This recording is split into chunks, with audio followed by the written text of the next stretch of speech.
Guys, let's be honest. We are 3 weeks into Team of the Season 2026, right? And I don't think it's really crazy to say that this event is class. Ever since week 1 of Team of the Season came out, this event has been nothing less than cinema. I might be dragging it, but am I crazy for saying that this is one of the best events of all time? No, it's not like, I don't think that's crazy to say. It's almost as if EA Sports is genuinely listening to what we have to say, because they heard us and changed some stuff about the game that we didn't like. And I only say some stuff because, you know, if you really think about it, it's EA Sports. They don't change everything, you know. EA Sports, you can never have too many good things with EA Sports. Like, for example, the draft system. The draft voucher system is still here. A lot of people had mixed criticism between draft vouchers and packs, which one was better. So, no, of course, when the new thing comes out, a lot of men are gonna hate it, bro. So when draft vouchers came out, a lot of people hated it. And can you really blame them, bro? Draft vouchers were so pay to win back then. You had to waste 100 vouchers to guarantee yourself a pool A, a 116 or a 117, bro. 100 vouchers is 300,000 gems. Do y'all know how much 300,000 gems is, bro? Hell no! If we do the math, 300,000 gems. So 300,000 gems is what? 3,000 divided by 10? What is that, 50? Nope. So that's $50, bro. $50 for one pool A, bro. It's ass.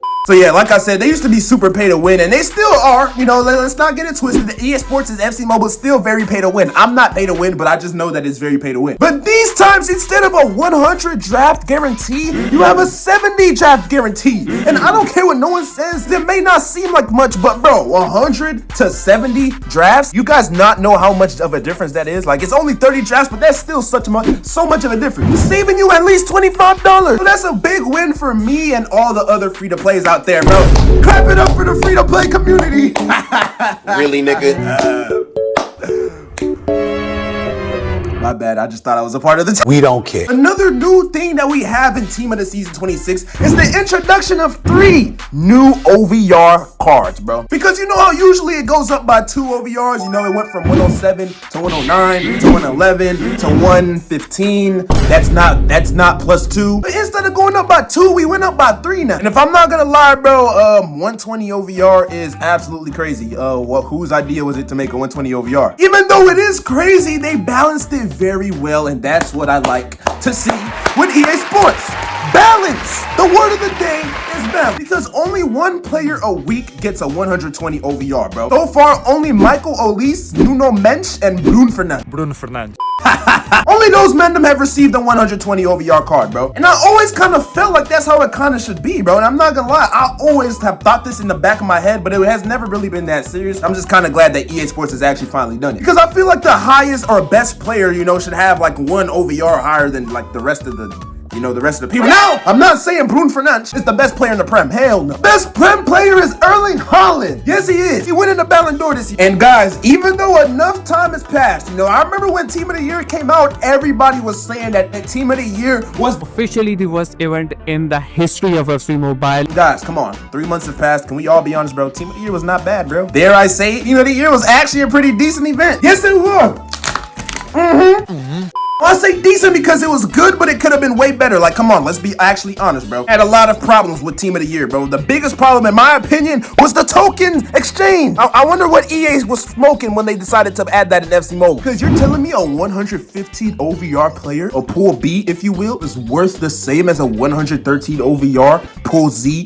Really, nigga? Are you being like, nigga, really? Really? On what earth is a 115 OVR Rafinha the same value as this bum? Who is this guy? I don't even know who I'm talking about. I'm probably just gonna put a random player on the screen when I edit the video. And not only that, but a 117 OVR player was equivalent and only exchangeable to a 150 OVR token shard token exchange mint. I don't think I said that correctly. And you know, on surface level, is this really the worst exchange? Probably yes. If you're gonna literally make every player worth a bag of Cheetos, my nigga, why are you making the pool A players exchangeable for 900 fucking tokens? Why are you doing it? I don't understand, because I don't know if y'all are understanding what I'm trying to explain right here, but what I'm saying is like, bro, the amount of money that you have to spend just to survive with all the pay to wins in this world. Really, nigga? It's scary, bro. Nowadays, times are different, because FC Mobile has finally got rid of those stupid ass, dumb ass fucking tokens. And they have brought back our beloved shards. Yes. You are my sunshine.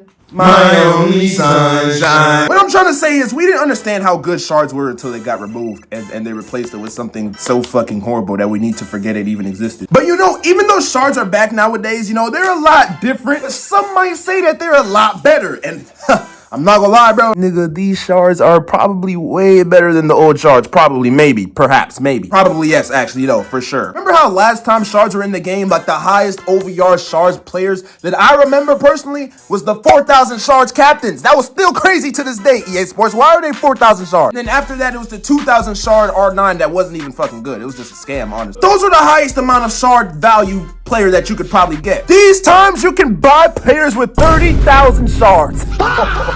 I promise you, if you had showed me somebody costing 30,000 shards a year ago, I would literally have a heart attack and die on the spot. What do you mean they cost 30,000 shards and I could barely get 1,000 shards? That would have been a year ago. You know, nowadays you can just exchange somebody for 900 shards a person, right? But also another thing, guys, do you guys remember when you would like spend a whole event, 4 weeks, just grinding just to get one player because you're a free-to-play player and, you know, trying to get one player, like the 115 R9 that everybody wanted. You have to grind your ass off to get that man, right? Have y'all ever grinded a whole event and then just come up short? This is when the event finally ends and then you're not able to get the player that you grinded so hard for, bro. I know, bro. It happens to me all the time as a free-to-play player, bro. I never ever spend money just because I can't just because I can't grind for a player. I would never do that. Nowadays, that's not a problem anymore, though, because you can now get players that are from freaking all the way back from Team of the Year, what's it called? Team of the Year 2025. 2026. The 117 OVRs and 115s. You can get those man with shards now. Pretty much everybody before that you weren't able to get with shards and you have to buy tokens. Now you can get them with shards. Now that the max OVR is 120, there's a lot of inflation, guys. Word of the day. Inflation. What does inflation mean? Inflation means when the stock value is going into the derangement of the equilateral triangles. What? The Pythagorean theorem also makes the orthogonals and the infogynous of the logical fallacies. Fallacies are supposed to be. We don't care. Anybody that doesn't understand what I just said, that was the scientific definition of inflation. If you're dumb and you don't understand what I just said, it pretty much means when things go up, things go down.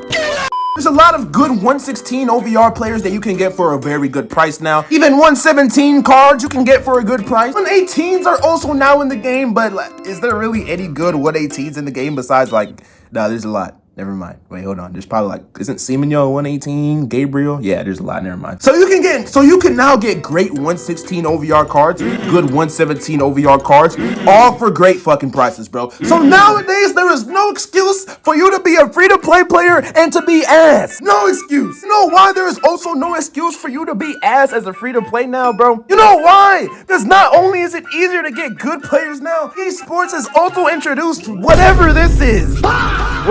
What is this called? Really, nigga? No, it's tags. Is it called tags? It's called tags, right? Is it badges? Is it called badge? No, badges is already a thing. Tags, it's for sure tags. You know, these are called tags, and you know, if you want to learn how to use them, all you gotta do is play Division Rivals, right? Yeah, you play Division Rivals. After you do that, you go ahead and then you go to you go to you know what, you got me. I don't know how to use them. I'm not the most brightest pumpkin on the pumpkin stack, but pretty much if I remember correctly, all you really gotta for real do is you play Division Rivals, then you get the tag, and then you shove it up your ass. Oh my god. Oh, that was funny. That was funny. Sorry, I thought it was funny, but no, you don't shove it up your ass. You put it in the something in the event. I don't know. I'm sorry, guys. Hey, if there's anybody that knows how to, just explain how tags work in the comments, pretty please. I don't fuck it up. And I've seen a lot of people use their tags to get a lot of good players, bro. You telling me somebody got a 119 George Brest from tags, bro? Nigga, if I ever see you in my Division Rivals match, I am gonna eat your ass. I mean, beat your ass. So yeah, bro, Team of the Season 2026 so far, it's only been 3 weeks. We're in Bundesliga. Today is what, Monday? No, yeah, it is Monday, actually. I'm pretty sure we still have TOTS. We still have, Serie A, and we got La Liga. I think La Liga is next week, which I'm pretty excited for. I'm not gonna lie. You guys already know. You know, it's FC Mobile. Team of the season right now is pretty great. If you have any complaints about team of the season this year, then you're just honestly just being a bitch. Shut the fuck up. Stop being a bitch, bro. But at the end of the day, guys, you guys know that this company is called EA Sports, Electronic Arts Sports. You can mess anything up in 1 minute, bro. They can mess anything up randomly, just for no reason. You never know. You know, it's pretty early to call this event one of the best of all time because you never know what's gonna happen in the future. And I'm pretty sure that this event is gonna be for sure one of the best ever, bro. It has to be. You can't mess this up. But anyways, guys, let me know if there's any topic about team of the season that's new and that I missed and that I forgot to discuss. Because I'm not gonna lie, bro. I'm the biggest criticizer of FC Mobile of all time, right? I'm very quick to say that EA Sports is making an ass event or his ass. I'm the first one to do it once for the first time in forever, right? It's kind of satisfying that they did not mess up a major FC Mobile event because last time they did was Team of the Year and it was horrible for the first few weeks or so. Then we had to get used to it and then it was pretty good. You know, it was an all-time great. Let me know what y'all liked about this video. Let me know what y'all want to see next. Anyways, y'all know the drill. Y'all know what to do. Like, subscribe, comment. Peace.